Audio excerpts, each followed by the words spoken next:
Hello and welcome back to my YouTube channel investment memory. देखिए friend, ऐसे बहुत सारे स्टॉक के बारे में आप लोगों के साथ डिस्कस किया जो 2023 का एंड तक आपको एक अच्छा मुनाफा दे सकता है। और आज मैं एक ऐसे स्टॉक के बारे में बात करूं जिसके बारे में आपको ऑलरेडी पता है, लेकिन विस्तार से जो है इसके ऊपर वीडियो नहीं बनाया। तो मैं कोशिश करूंगा पूरा डिटेल्स में बताने के लिए। तो अगर आप एक न्यू बिगिनर है तो इस तरह के स्टॉक में जरूर फोकस करें। देखिए, आज मैं बात करने जा रहा हूँ अशोक लेलैंड इंडस्ट्री के बारे में।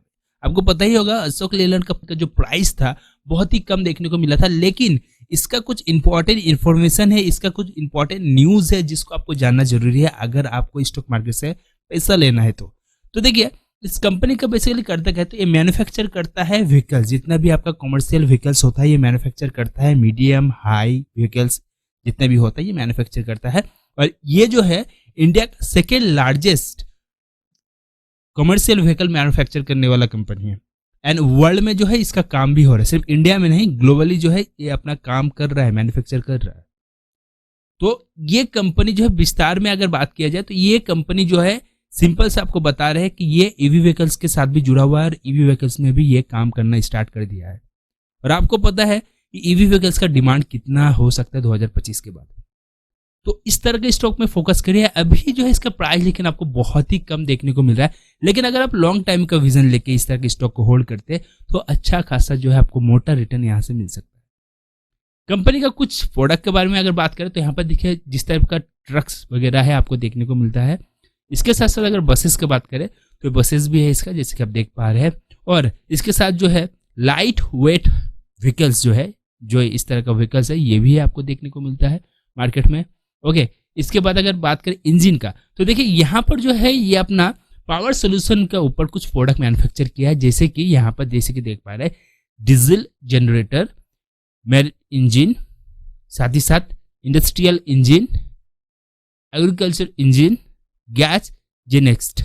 तो इस तरह का जो पावर प्रोडक्ट होता है ये मैन्युफैक्चर कर रहा है। सिर्फ ये जो है व्हीकल्स मैन्युफैक्चर नहीं कर रहा है। ओके, ये डिफेंस में भी अपना सर्विस दे रहा है। डिफेंस में जैसे कि यहाँ पर देख पा रहे हैं, डिफेंस में जितना भी आपका व्हीकल्स देखने को मिलता है ये ज्यादातर अशोक लेलैंड का ही होता है।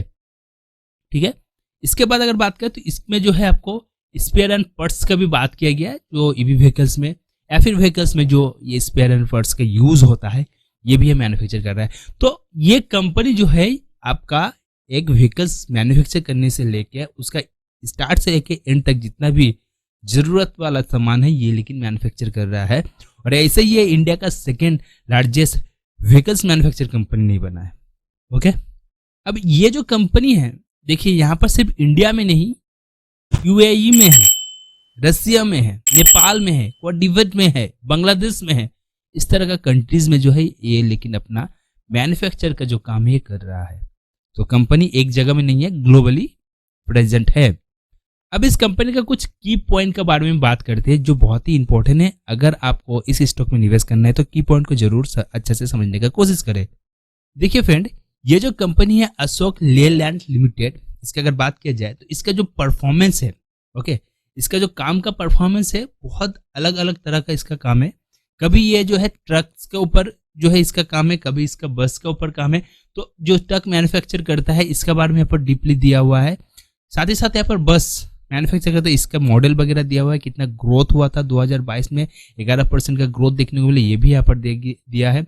साथ ही साथ अगर बात करें एलसीवी का तो एलसीवी का भी यहाँ पर काम देखने को मिल रहा है। और ये जो है 2023 में 3 न्यू प्रोडक्ट जो है ये लॉन्च ऑलरेडी कर दिया है डोमेस्टिक मार्केट में।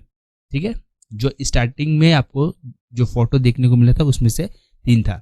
अगर बात करें डिफेंस का तो डिफेंस में भी ये अच्छा खासा जो है अपना काम कर रहा है और अच्छा खासा यूनिट डिफेंस में भी इसका जरूरत हो रहा है।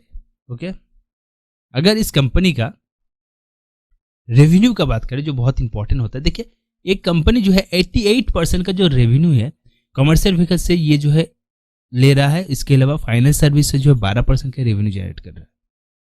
जोग्राफिकली स्प्लिट का बात करें तो इंडिया में 89% का इसका स्प्लिट है, आउट ऑफ साइड इंडिया 11% का है। इंटरनेशनल मार्केट जो बहुत ही इंपॉर्टेंट है इस स्टॉक में, देखिए यहाँ पर जो है ग्लोबली फुटप्रिंट बहुत कंट्रीज में है और इसका बहुत रिटेलर भी है, जिसमें थे ये अफ्रीकन कंट्री में इसका ज़्यादा मैन्युफैक्चर का जो काम है ये हो रहा है। और यहाँ पर अगर मैन्युफैक्चर फैसिलिटीज़ का बात करें तो 5 मैन्युफैक्चर फैसिलिटीज़ है इंडिया में, जिसमें से एक यूए में, एक बांग्लादेश में और श्रीलंका में भी है। ठीक है, अगर यहाँ पर डिस्ट्रीब्यूशन नेटवर्क का बात किया जाए तो देखिए इसका जो डिस्ट्रीब्यूशन नेटवर्क है ये भी बहुत ही स्ट्रांग है, क्योंकि इसका जो डिस्ट्रीब्यूशन नेटवर्क है, जो कमर्शियल व्हीकल्स है, ये नॉर्थ से लेके ईस्ट तक, ओके, ये पूरा जो है अपना डिस्ट्रीब्यूशन नेटवर्क बना के रखा है। इसके अलावा अगर बात किया जाए इस कंपनी का, तो यहाँ पर जैसे कि आप देख पा रहे हैं इसका सब्सिडरीज जो है वो है हिंदुजा टेक लिमिटेड HTL। तो इसका एक सब्सिडरीज कंपनी है जिसके पास 2017 में ये मार्केट में लाया इसको, और जिसके पास होल्डिंग है 98.91 का in the paid up equity share capital of HTL।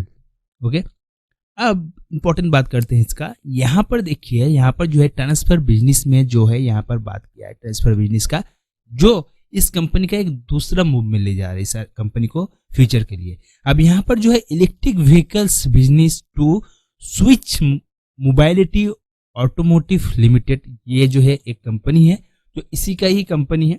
Okay, आप सब्सिडरीज कंपनी भी कह सकते हो इसको। तो ये जो है अशोक लेलैंड का ही कंपनी है, जो ये switch mobility automotive limited company का नाम से जाना जा रहा है, जो पूरा सेटअप्स इसका कर दिया है। और इसमें जो है आपको और एक चीज देखने को मिलता है, जो ये नेक्स्ट जो इसको प्रोसेस कर रहा है वो है E mass business to Om Global Mobility Private Limited. ये दोनों जो है ईवी व्हीकल सेक्टर का है, और इसमें जितना भी आपको कार मिलेगा ईवी व्हीकल्स का जुड़ा हुआ है कार मिलेगा। तो जितना भी कार वगैरह मैन्युफैक्चर होगा ईवी व्हीकल्स का होगा, और ईवी व्हीकल्स का जितने भी काम है ये इसी के अंदर देखने को मिलेगा आपको। ओके, तो ये क्लियर हो गया। अब बात करते हैं इसका फंडामेंटल का। देखिए इसका अगर मार्केट कैप का बात करें 43,117 का यहाँ पर मार्केट कैप है, और अभी इसमें प्राइस कितना है 147। तो बहुत ही कम प्राइस है, मार्केट कैप के हिसाब से बहुत ही कम प्राइस में आपको अभी मिल रहा है ये स्टॉक। हाई का बात करें 169 हाई गया था, 93.2 जो है लो देखने को मिला। स्टॉक पी 135 है, बुक वैल्यू 24.48। कंपनी का डिविडेंड की बात करें 0.68% का डिविडेंड दे रहा है। ROCE ROE दोनों ही ठीक है, एक अच्छा साइन है। फेस वैल्यू जो है 1 है इसमें। अगर बात करें डेट का तो इसके ऊपर डेट भी है जो है 26,883, एंड इसके पास जो रिजर्व है 6,866। तो ये कंपनी डेट फ्री तो नहीं है। डेट टू प्रॉफिट जो है इसका माइनस में है, 94.2 है। नंबर ऑफ इक्विटी शेयर 294 है। अगर 3 ईयर का रिटर्न का बात करें तो कंपनी का जो रिटर्न का परसेंटेज है, लेकिन बहुत ही धीरे धीरे इसका रिटर्न का परसेंटेज आपको देखने को मिलेगा। देखिए 3 साल में 20% का जो है रिटर्न देखने को मिला है, और 6 मंथ में एक नेगेटिव साइन है रिटर्न का। नेट प्रॉफिट क्वार्टर में 168 है। प्रॉफिट ग्रोथ जो है 786 है। सेल ग्रोथ जो है 46 है। अर्निंग पर शेयर जो है 0.6 है, जो बहुत ही कम है। ओके, जो बहुत ही कम है इसका। वॉल्यूम का बात करें तो वॉल्यूम जो है 71 लाख के ऊपर वॉल्यूम है। करंट लाइबिलिटीज 19,000 का ऊपर है। करंट एसिड भी जो है 19,000 के ऊपर है, एंड टोटल एसिड 458 है। एंड इसके पास जो पीओसी स्कोर है वो 7 है। तो 9 में से 7 एक अच्छा फाइनेंस है। देखिए इस कंपनी का फंडामेंटल देख के मेरे को यही समझ में आ रहा है कि ये कंपनी जो है शॉर्ट टाइम में आपको तो रिटर्न अच्छा नहीं दे सकता, लेकिन हाँ अगर 2 साल 3 साल के लिए इसको होल्ड करते हैं तो इसमें लेकिन एक अच्छा आपको बेनिफिट देखने को मिलेगा। ओके, अब बात करते हैं इस कंपनी को और भी डिटेल्स में। तो देखिए यहाँ पर जैसे कि अशोक लैंड एक कंपनी है, अशोक लैंड एक कंपनी है। इसका अगर मैक्स का बात किया जाए तो यहाँ पर इसका जो मैक्स का परफॉर्मेंस आपको देखने को मिलेगा। ये कंपनी अपना जर्नी स्टार्ट किया था 2003 में 4.75 रुपीज़ में, फिर धीरे धीरे प्राइस अप हुआ, कभी डाउन हुआ, फिर अप हुआ, इस तरह से चलता गया। लेकिन यहाँ पर जो एक बूम साइन आया, ये 2013 के बाद यहाँ पर एक बूम साइन आया, जैसे कि आप यहाँ पर देख पा रहे हो। ओके, तो 2013 के बाद इसमें बूम आया, फिर जो है आपको 20 में इसका प्राइस एकदम 44 रुपीज़ में आ गया था, 43-44 में, फिर बूम साइन देखने को मिला। तो ये कंपनी जो है, आपको मैं फिर से कह रहा हूँ, इसका जो जितना भी डिटेल्स था बता दे, ईवी व्हीकल्स के बारे में भी बता दी। तो ये कंपनी आपको लॉन्ग टर्म में 110% का चांसेस है अच्छा बेनिफिट दे सकता है। अब यहाँ पर इन्वेस्टर कह रहा है, देखिए यहाँ पर जो इन्वेस्टर है यहाँ पर सलाह दे रहा है 80% बाई का। तो ये भी एक बहुत स्ट्रॉन्ग साइन है कंपनी का। सो फाइनेंस में अगर इसका इनकम का बात करें तो इनकम का मामले में यहाँ पर जैसे कि आप देख पा रहे हैं लो देन इंडस्ट्री रेवेन्यू ग्रोथ, यानी कि इंडस्ट्री का रेवेन्यू इससे भी लो है।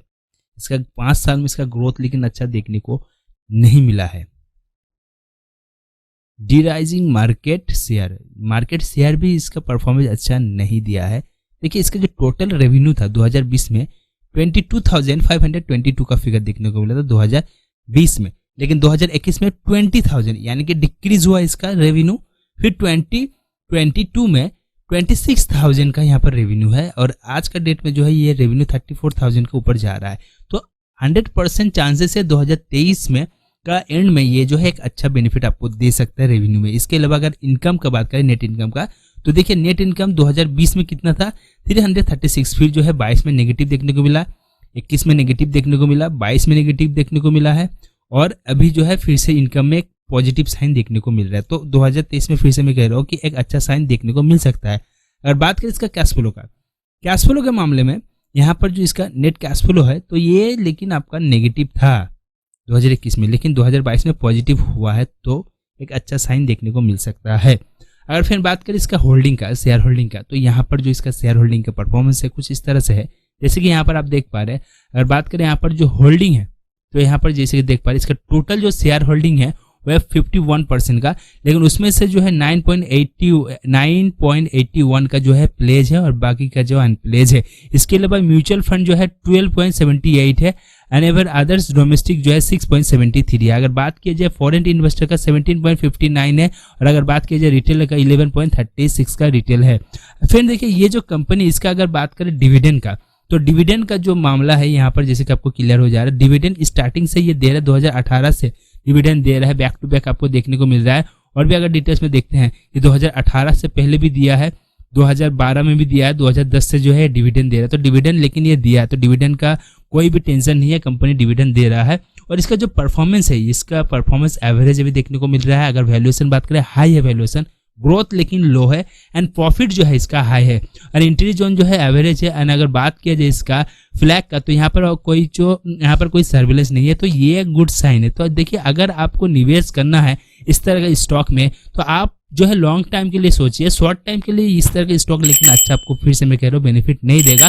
हाँ, लेकिन एक साल में एक इसमें जंप आपको जरूर देखने को मिलेगा 2023 एंड 24 के बीच में, ठीक है। लेकिन कोई भी स्टॉक में निवेश करने से पहले आप अपने ब्रोकर एंड एडवाइजर के साथ बात करें फिर जो निवेश करें। सो फ्रेंड आज के वीडियो में इतना ही, मिलते हुए एक नया वीडियो के साथ, तब तक के लिए bye bye, take care and investment memory channel को सब्सक्राइब जरूर करके जाइए।